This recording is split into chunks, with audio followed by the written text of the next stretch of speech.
Hello there and welcome back to some more Gran Turismo 5. Today we'll continue on Let's Play. This is episode 16.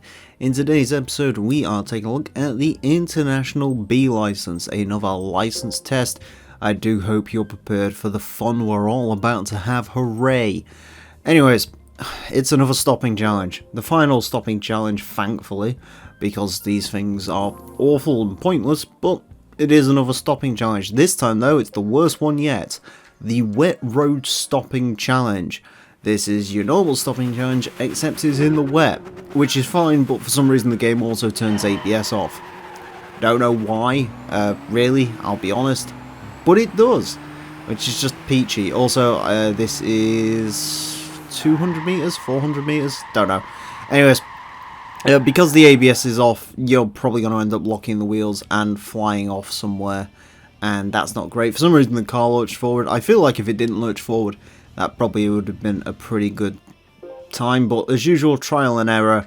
But it is awful because there's no ABS, which isn't great, and I do not understand why they turned ABS off. I mean, we're using a DualShock 3, well, I'm not using a DS3, but if I was using a DS3, I really don't want to play with no ABS and a DS3. Anyways, test number 2, tackling the first corner at Madrid, which is a pretty simple test, but once again the game decided to make it difficult by giving you an all-wheel drive mid-engined Ferrari, and as I've talked about quite a few times in the past, mid-engined all-wheel drive cars in this game aren't very good to drive, I'll be honest. This one probably isn't too bad. Just make sure to turn the traction control off the car, otherwise you're going to understeer, although do be advised when you do turn off the traction control, all it's going to want to do is the rear end's going to want to meet the front end, which is weird, but that's just the way it works.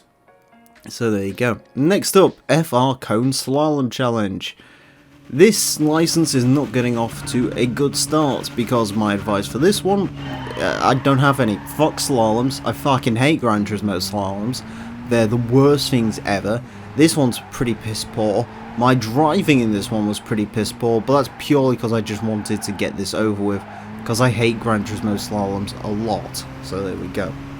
Anyways, as we come towards the line, whoop-de-doo. To be fair, this one's probably easier than the slalom challenge with the Mini, I'd imagine, but I mean, I still just don't like it, and I don't want to do it again, and if I had to get gold on that, I'd probably sooner hang myself. Anyways, that's it for that license test. Next up, we're going to the snow driving challenge. Hooray! Finally something that isn't completely awful, although unlike in previous Gran Turismo games, the snow driving challenges are actually a little bit harder than the dirt driving license tests in this game, which is interesting because usually it is the other way around, but there we go. Anyways, driving on snow is like driving on dirt, except there's less grip. Whoop-de-doo. As you can see, you've got to go around this big right-hander corner in the snow, which is it's just all about consistency when it comes to this. I didn't do a very good job of it because I sort of backed out and lost a little bit of traction halfway around. It might be a little bit of trial and error, try and get as smooth as line as possible around there, but it is very possible to get gold on there, probably quite easily as well. Next up, high-speed blind corners on Tokyo Route 246. We're back to these very specific license tests, which aren't very useful, but the developers ran out of ideas. This one is a case of just sending it. You're in the Honda NSX, which is an incredibly nice car to drive. Just send it, you'll do alright. Do a few trial runs maybe to figure out corner entry and exit speeds. I was sliding around a little bit more than I would have liked, but it is just a case of learn how to do it and then just send it and you'll be alright. In fairness, I could probably sum up all these license tests, but I've got to talk about these, so this is what you're getting, the wonderful analysis. I'm having so much fun. Anyways, tackling the final corner at Tsukuba. I'm not having too much fun commentating this, but I don't mind doing it, let's put it that way. Anyways, tackling the final corner of Tsukuba. Stay consistent, throttle control. It's the final corner of Tsukuba. It's just a very gradual right corner. It's just all about not overcooking it too much, while also not going slow enough to rub on the curb and eventually going into the pit lane. The fact that you get a Supra for this, which is a relatively heavy car, doesn't make it much easier, but there you go. It's what it is. It's the final corner of Tsukuba. It's pretty straightforward. Next up, undulating consecutive high-speed corners on dirt. It's very easy, but I drove like a complete moron for this. Actually, it was 11 o'clock at night when I recorded this, so it's not as late as I thought it was, but still. Yeah, what I really should have done is I should have taken this corner a little bit more cautiously, which I didn't, as you can see by the fact that I'm sliding off the road. Yeah, I should have just slowed down a little bit more. I'm kind of ashamed that I did take it in that manner, considering I had to do the Sebastian Loeb challenge not too long ago. To be fair, I might have... Yeah, this was recorded way before I did the Sebastian Loeb challenge, but even still, from doing the Sebastian Loeb challenge previously, I should know how to take that corner, and I didn't, so there you go. Next up, the Nürburgring's notorious Carousel. This one is incredibly easy. This is one that I got gold on. And by a fair margin as well. You get the front rear 40, which is a very nice drive car. And for this one, yeah, just drive the Carousel. As you can see, I went off the track in my previous attempt and got silver. So I thought, sod it, what happens if I drive it normally, go around the Carousel properly? And I got a gold straight away. The Carousel is a lovely corner because if you hit it just right, and by just right in this game I mean it's pretty easy, you can essentially use the Carousel to bank the car around the corner itself. You don't even really have to do much yourself. The car will just sort of do it for you, which is really nice. It's like driving on a Scalextric track, which is always good fun. Anyways, next up, offensive and defensive driving on Tokyo Route 246. Again, not a very practical skill, but fortunately we are in our AI racing portion of the game, and we're in the mighty Honda Insights racing against other Honda Insights and a few Prees, which is great. Yeah, you can get one of the Insights up to run into this corner, the other Prius just on the exit, and then you can get the other Prii. I went around his inside. In fairness, you could probably get him just on the run up here, but I decided to skip the middleman and prove that Honda Hybrid is better than Toyota Hybrid, because of course it is. It's Honda.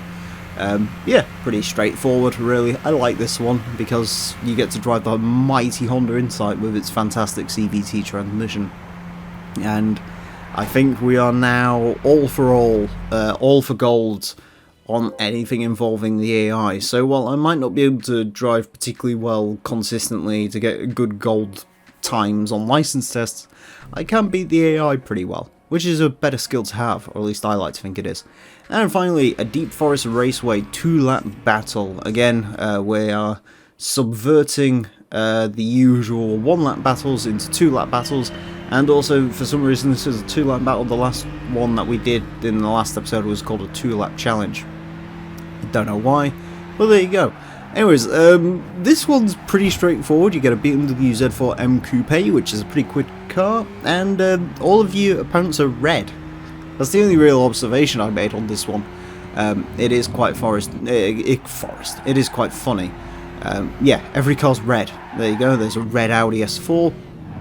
As we come up behind a red M3 and a red Ford Mustang. The lead car is a pink, but we'll call it red for the sake of continuing the red thing on.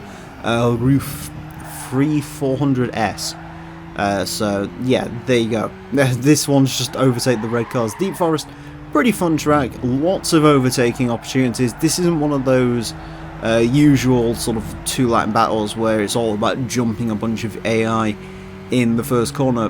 When it comes to this one, just have fun with it, take your time. All the AI opponents are in reasonably well matched cars to yours. Just use a fair bit of slipstream down the straights, keep the car pointed in a straight line, and yeah, you won't really do too wrong here. There's a BMW Z3 M Coupe, the famous clown shoe, which is a hot hatch according to Gran Turismo law. Next up we've got a Volvo S60. This is one of those where, unlike the last 2-lap battle, which the lead car was significantly quicker than yours, the Lamborghini Countach, in this case the cars actually get a bit slower as you go along. We're coming up now behind a Mercedes SL, which again, very heavy car, no real match for the Z4 M Coupe.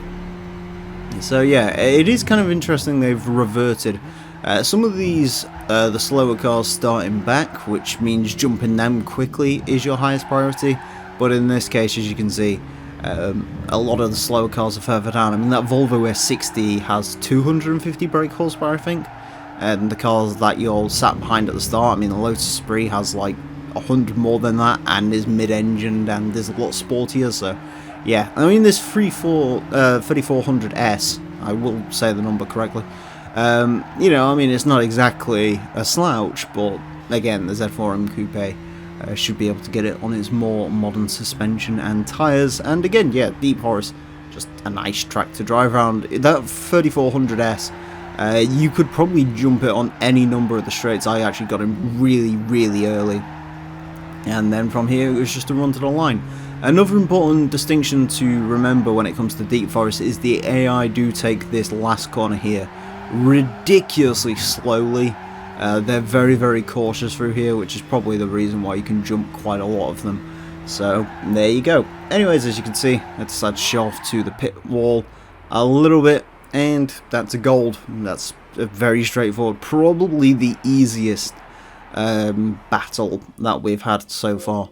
Yeah, just really straightforward on a track that's really easy to pass opponents on, with opponents that aren't particularly hard to pass. It really is the perfect storm for getting that gold pass.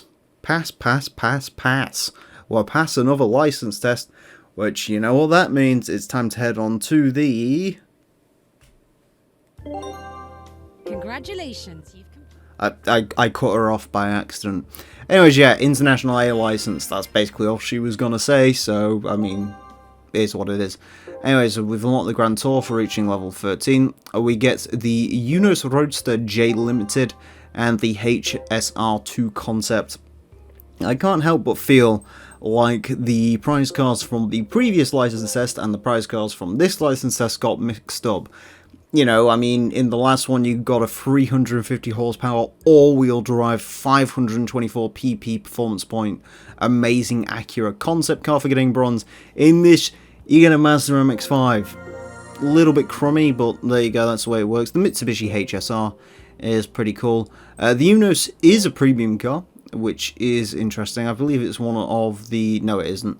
Ignore what I was about to say. Anyways, I get mine in Sunburst Yellow, which is a fantastic colour, but ultimately it is just an older Unos Roadster, not going to be too useful in the grand course of the game, but if you like to play the game fairly, then it's not a bad little first car to have.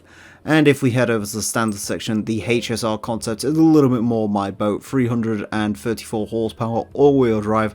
I don't think I've ever driven this thing in a Gran Turismo game, but it does sure look cool, and again, all-wheel drive, 334 brake horsepower. Probably quite a lot of fun to drive, probably quite a useful vehicle as well. I've just never really used it, and now I'm thinking maybe I should have used it during this LP. Anyways, that's it for this episode. Thank you all very much for watching. Next time I'm going to be taking a look at the AMG Driving Academy Beginner, so join us for that. Until then, farewell.